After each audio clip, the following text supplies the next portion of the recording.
Hey everybody, I'm Dan Umphin. This is the Doomcast. Welcome, please welcome my guest this week, fine gentleman by the name of Mike Albert. He is the Trivia Meister, Master Swami Prem Niren of Trivia at Iowa Comic Book Club's Icon. Mike, what are we talking about today? Today we're going to discuss the Infinity Gauntlet. The Gauntlet. The upcoming movie and our thoughts kind of on both.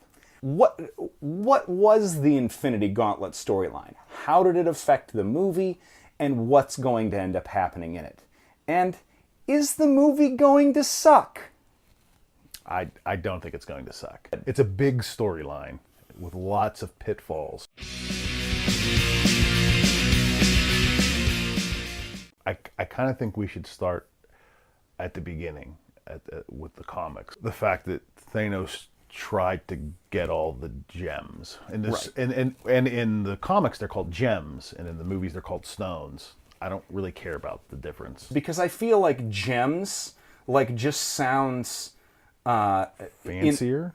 Yeah, and in 2018 it sounds less masculine, I think, and I feel like they know that their audience is 35-year-old man children like us. But so they're like, we can't call them gems. But are they really stones? In the movies, they always just seem to be bright balls of light or gas, if you will. Yeah, like the ether or whatever that is. Infinity Gauntlet starts with Thanos, who's an Eternal. Yes. Which is a race of beings that live on Titan. Yes. A moon of Jupiter. Yes. And they are, correct me if I'm wrong, they were also, like the Inhumans, a Kree experiment? Or were they what were the Eternals? Wow, that I don't know. I don't know the origin of Thanos. I don't know the origin of the Elders of the Universe. I just know it kind of starts with him being out there, and you could go to the utter origin of it, but I think that might be a little too much. I think you start with him trying to gather the gems. In this case, the stones from the superheroes. Right. Whereas in the books, they were held by people called the Elders of the Universe. Guys like the Gardener and the Collector. Right. The character that was Jeff Goldblum was a holder of one of them. Yes. The character that was Benicio del Toro is the holder of one of them in the comics. Right. That's kind of how it starts. And in the comics, he gets them pretty quickly. Like in the story of the Infinity Gauntlet, he has them, I believe, within the first several pages of the first trade. Yeah, it's not a difficult thing. Like he's getting these from a super powerful beings, and it's not taking a lot of effort. And I have a feeling in the movies it's going to be similar. Once you have one, once you have two, it's easier to get more. They gravitate toward each other. So once you get that second one, once you have two, it's very easy to get that third. And it's exponential on the ease of getting them. So and I know you've seen in the previews, he at least has two, maybe three. Once the heroes figure out to that point he has that many, I don't know how they'd have to mobilize to stop him. So what's in the comic? Yes. What's the point of having all of them united? All of them united means he is essentially as powerful. You could do whatever you want. You could control, for lack of a better word, reality itself. And I say that because reality is one of the stones, but you can do whatever you want. And in the comics, what he does is he eliminates one half of the universe. He eliminates life. Kills them all. Kills them all. Not even just, he doesn't kill them. He's not brutal about it. They stop existing. Stop existing. Because the universe is overpopulated. And he is infatuated with death, not death, the esoteric term, death, the person. The ideal. Well, that's what his name, Thanos, is the Greek word for death. But he loves Mistress Death, which is like a Grim Reaper style person. And he wants to be with her. Or it's like an actual entity, like there's a personification, like a personal representation of death in the Marvel Universe. And he's in love with it. And he wipes out half the Marvel Universe. And I was reading that they did that because when they were doing the story, they didn't essentially have the rights to all the X-Men and all the characters. So when they eliminated half the universe, they eliminated the half they didn't have the rights to do the story they wanted. In the Infinity Gauntlet? Yeah. Marvel didn't have the rights? They didn't have they had the rights. They didn't have some of the other characters. The X-Men people did not want all the X-Men. They said you can use Cyclops and Wolverine and that's it. Oh, so like different houses that were handling different editorial branches were like, get out of my face. Right. You can't have Kitty Pryde and Captain Britain. Right. Like Chris Claremont is going to have a shit fit if you decide to like do anything with them. So sorry, because that makes a lot more sense. Right. Because there's so many characters that I think about in the Marvel universe at that time that I'm like, why weren't they there? Where was this? Yeah.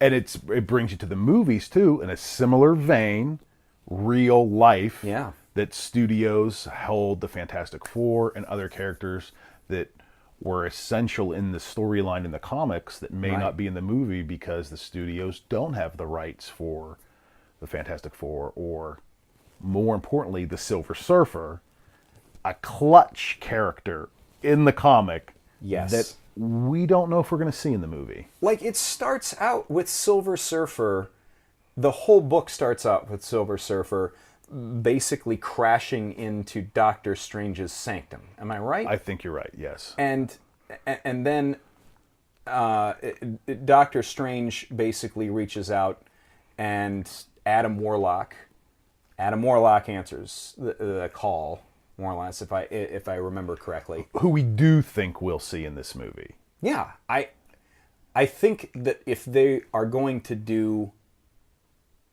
If they're going to do the Infinity Gauntlet story even close to what they're going to do, and I think that they're going to do a combination of the Infinity Gauntlet and the Infinity storyline that John Hickman won from a couple years ago. I hope they don't, because I did not like that. I know you love John Hickman, but... They've already got the Black Order in there, so I feel like there's going to be elements of it, but okay. I don't know. But It'll be an feel amalgam. Like critically, they have to have Adam Warlock involved. Some type of universal being that can step to Thanos. You can't just have Tony Stark and Star-Lord team up and hope they're going to take down Thanos. It's not going to happen. No, you can't. You also, you can't have Tony Stark and just like Steve Rogers, just like, yeah, sure, we're going to do... Because even in the Infinity Gauntlet comic, yes, like, spoiler alert, if you haven't read it, you can pause this and then just go watch. It's good. It's great. Read it. It's fundamental Marvel reading. Absolutely. Spoilers, major spoilers after this point. Cap gets rocked. He gets turned into glass and shattered. Bye. Did not like the death of Cap. He did not like it. Did not. Cannot handle the talk about death of Captain America. Sad. He's like, I haven't read it, you son of a bitch! But he turns into glass and is shattered at one point. And he does so. I mean, it's a really cool, like, valiant, like, death, because he's like famously standing up to Thanos and basically just like, he's like, I don't care if you kill me. Right. You're not going any farther. Right. You're going to have to get through me. And Thanos is just like, yeah, just turns him into glass and then just like, it's poof. Quintessential Captain America. It's touted as one of the best Captain America scenes in any comic ever, is him standing up to Thanos knowing he can't win. This is a no-win situation, right. But he does it anyway. And it's awesome. It's one of my favorite scenes. It's still, that's from like 1991. Yeah. Right? And I kind of like, even as we're talking about it, like thinking about it, I get that kind of like... Goosebumps. You know, like, ooh, yeah, that is, I don't know. It's like almost, 30 years old, and it's still awesome. And the only other scene that I like, and I mentioned to you earlier, was when the plan is for the Silver Surfer to get really far away and race as fast as he can and grab the gauntlet off of Thanos' hand before he could do anything. That's the plan. Just race out and grab it off him like he's the Flash. Awesome. That's the plan. That's the best thing they could come up It's with. such a weird, simple... Well, but the reason that that's the best thing that they can come up with is that at this point, we mentioned he kills half the universe. Correct. He... Like, doesn't he shrink the size of it? And he basically gets into a fist fight with the personification of the universe. Yes, with eternity. Like, he's in a fist fight with reality itself. Yeah. And there's not anything that like anybody can really do at that point, because you're fighting something that's completely omnipotent. Right. And completely malevolent. Like, has no intention of letting things continue to exist. And it's weird that he even prolongs it. So what do we think we're definitely going to see in this movie? Let's say characters. Are we going to see Adam Warlock? Yes or no? I'm going to say that with the amount of teasing that there has been of Warlock in Guardians of the Galaxy from the first film, that it would be ridiculous if he didn't show up in this movie, yes.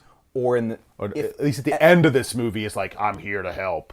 As like the Deus Ex Machina at the very end. There has to be. Or in the sequel to Infinity War. Absolutely. Whatever that ends up being. Are we going to see the Silver Surfer in this movie? Or the next one? Did you see the leaked IMDb page that claimed that they had the role of the Silver Surfer cast? I did not. Okay. I would have said no until you just said this. So this was several months ago. The cast list on Metacritic listed Silver Surfer in the credits, and it had a guy who I don't know who the hell he is.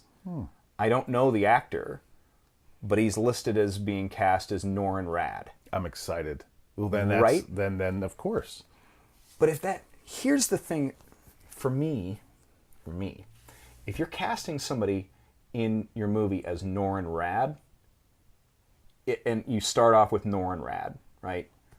My expectation is, well, you're starting with him on Zenla. You have to. And that means that you Galactus. have to have Yes! Yes! And sorry. Yes! What you're trying to say is you can't do Silver Surfer without the origin of Silver Surfer. You can't do the origin of Silver Surfer without Galactus. And you can't do the origin of Galactus without the Fantastic Four. Did you just say that like Gilbert Gottfried? The Fantastic Four! That was almost Stan Lee. That sounded like Stan Lee. That one was more Stan Lee. Oh, the Fantastic Four! You kind of sound like an amalgam of the two. But that's okay. Like they had spaghetti Help dinners me, together. I'm being abused by my children. Sorry. It's not bad. No, see, now we're going to get sued by weirdo New York, Miami lawyers and stuff. Stan Lee's not going to see this. And if he does, he's going to be like, that's a great impression. Excelsior! Sorry. Do you know what Excelsior is on a tangent? Isn't it the motto of the state of New York or something? No, but it truly is like packing peanuts. What? Like if you if you look up in like a dictionary or whatever, Excelsior, it's like packing material. It's like the little bits that you pack stuff in. Why that became his catchphrase makes no sense to me. It doesn't make any sense. Yeah, but that is it. Packing peanuts! It's weird. I know that people are going to criticize us for not like they didn't read the book again. Right. We didn't read it again. We read it when we were 19. I then read it maybe when I was 25. And I'm remembering things. So if we're off by little tiny facts, we don't need you to all chip in and say how dumb we are.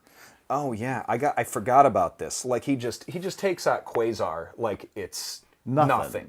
He does it with and that all was the a heroes. big deal in 1991. He like turns Quasar was Wolverine into rubber bones. Rubber bones is a thing, which is cool. He does something with Thor and makes him just like suffocate floating through space. I remember pictures of it in my head, and I was just, I don't remember how it actually resolves. I truly don't, and that's good. What we remembered, you had mentioned that they get somehow Gamora Nebula gets the Infinity Gauntlet. Yes. And then they somehow resolve it from there. Oh, that's right.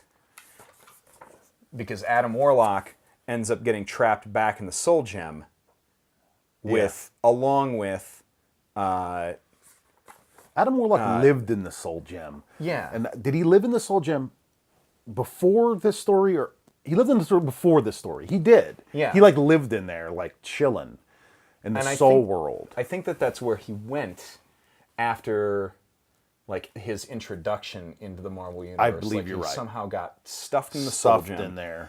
So he ends up going back in, and then Nebula gets the gauntlet. Yes, and then she's like about to start destroying everything, and Adam Warlock realizes that while he's within the Soul Gem, he could take possession, and so he does from inside of the gauntlet, takes possession of it, ends her ability to use the gauntlet, but Thanos's as well, and then at the end of it, Thanos. They end up on a farm. He goes back in time. They reset it. They reset the universe back, and like the first scene is then the last scene of him like running in not a farm, but yes, I know what you mean. It's like a house. Yeah, just a scarecrow. He's a scarecrow. Yeah.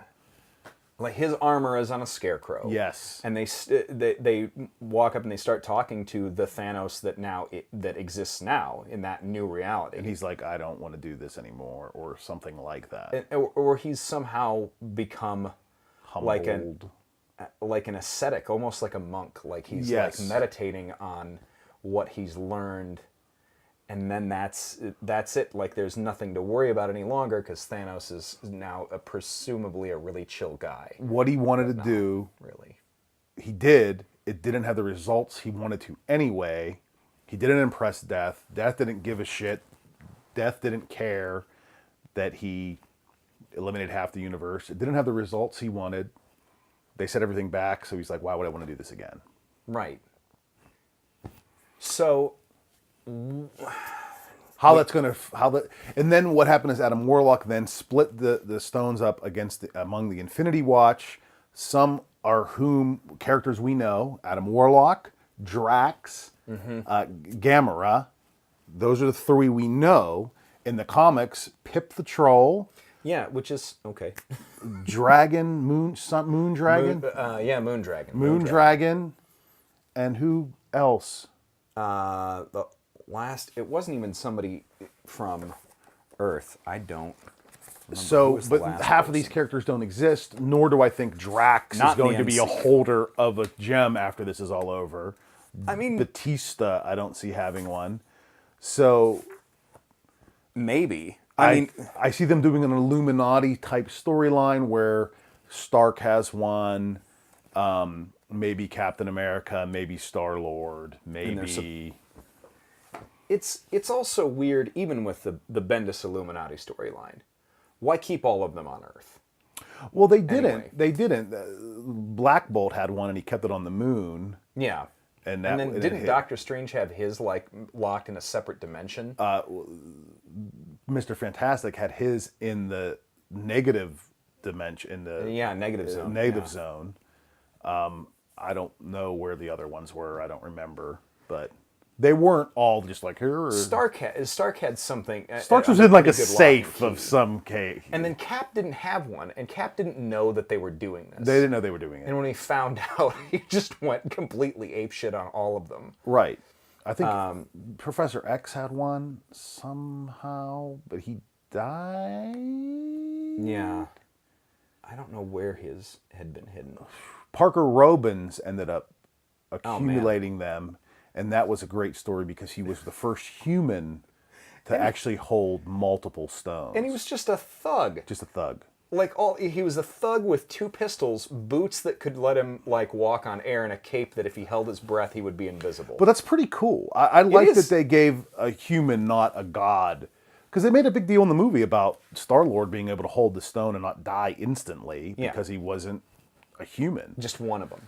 Right. That was cool. So what are they going to do? Like the fact that Doctor Strange can wear it around his neck in a necklace and not die. He's not holding it. I guess you could make that argument, but at the same time, there's something that he's doing with it. I mean, it's still on his person, and that seems a little difficult to reconcile. But what we're saying is there's a lot of stuff in the book. There's a lot of stuff they've done in the movies. What are they going to do to mesh them together? And then you have characters like Paul Rudd's Ant-Man that have no place in the original storyline. And he's going to be in this, and I hope he is. I think somebody's gonna die. I think Steve Rogers is gone. I don't think he's making it out of this movie. I think Bucky is the new Cap. Possibly Tony Stark, too. If they killed multiple people, it wouldn't surprise me. There's part of me that almost wouldn't be surprised if they killed off Peter Parker and then had Miles Morales show up. No. As being another Spider-Man. Look, I wouldn't be shocked if they did that. But the fact that Tom Holland has just started this journey. Yeah. The Steve Rogers already Chris Evans already having 3 movies under his belt. Oh man, yeah, and then all of the adjacent other Marvel movies, and the fact that he appears in cameo in the first the Spider-Man Homecoming and everything. Yeah, he's got to be close to done. Steve Rogers is the one that makes the most sense.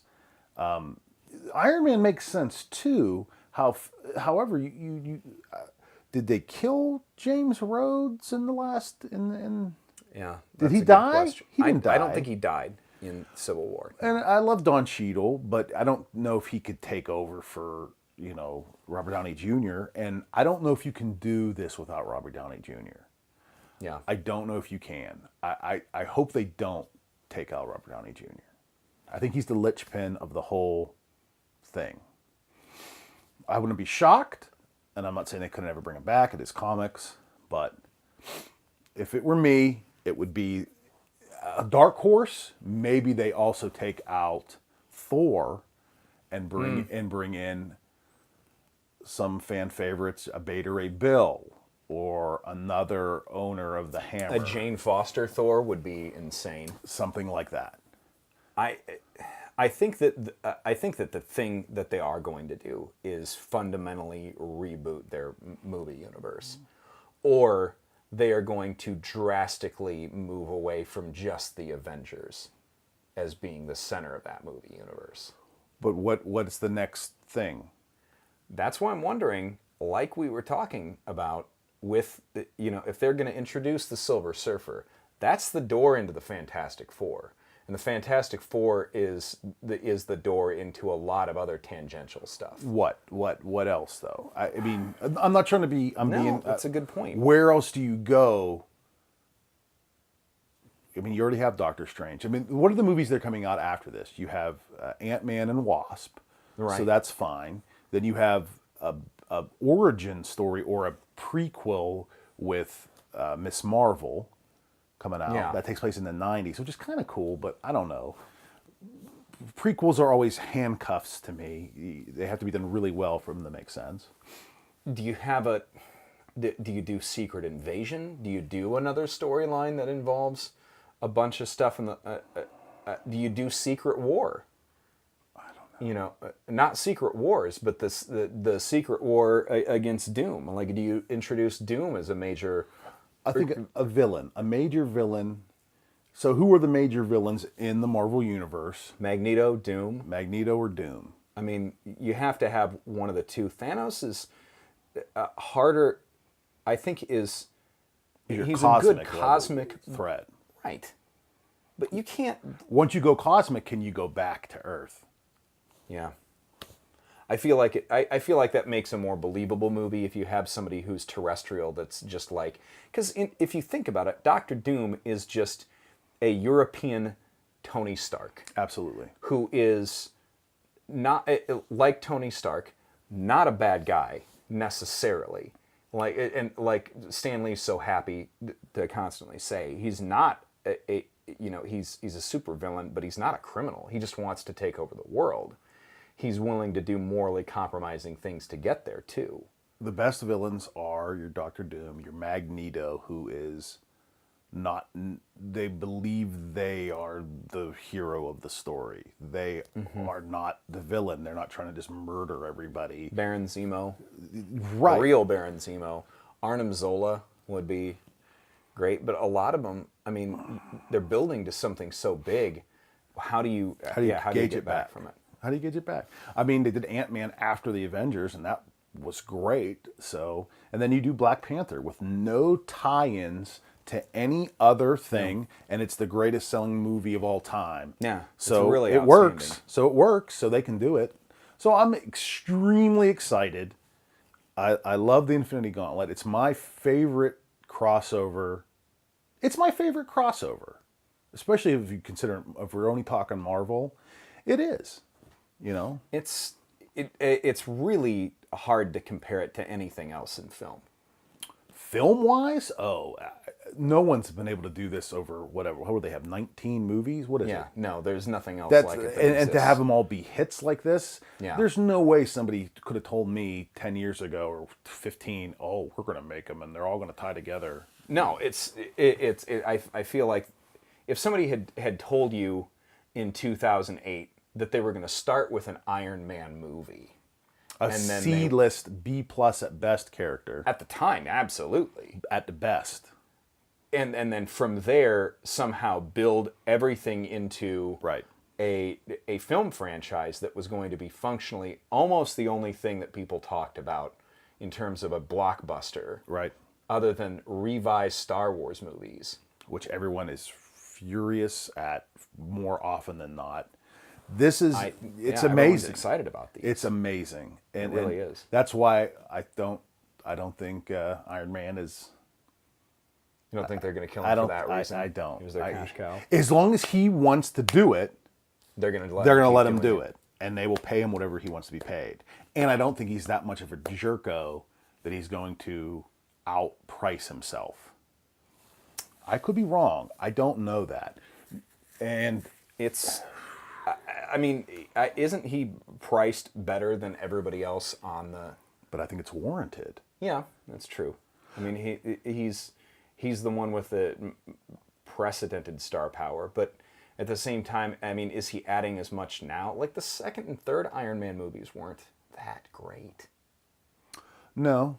I mean, but I loved him in the everything else- Spider-Man movie. I thought that was an excellent team. He's an thing. excellent supporting character in Yes. movies that he's not Okay. the primary guy in. They need a good story. It's all about the story. He could absolutely act. It's all in who writes it. Yeah, if you make Killiam blah blah blah Well, and he's blowing up themselves, that's a weird villain to go for and not have real Mandarin. Why don't they have the real Mandarin? Yeah, I don't know why they didn't do that. Like Iron Man on his own, just solo, isn't as interesting as Iron Man in a team book. Absolutely. Because he's such a, in a lot of ways, such a malignant personality. Yeah. He's that putting a character that's difficult to deal with or just heavily opinionated on a team with a monster, a god, and a super patriot that's, fun. at 95 years old. It is fun. And it makes that dynamic really unique and really special. I don't know where they're going to go. I'm excited. I think I've been looking forward to this for a long time. Yeah, I'm very excited for the movie. I'm very excited for what they're going to end up doing, and I don't know if they're going to how much of the original story from the Infinity Gauntlet they're going to do, if hardly any. But I'm willing to let them take it where they want to take it. Yes, agreed. And this is basically going to be their landing, and if they stick that landing, I know they're not walking away from the franchise at that point, but they're not anyway. I mean, there's too many hits. Even if this does blow up the wrong way, which it's not. It's going to be. It's how do they end it and where do they go from here? Well, thanks, Mike. I appreciate you coming on and talking at Infinity Gauntlet. I loved it. We'll have to talk again soon. Yes, from the Soul Gem next time. From the Soul Gem. From within the Mind Gem, we bid you adieu. This has been the Doomcast. We'll see you next week.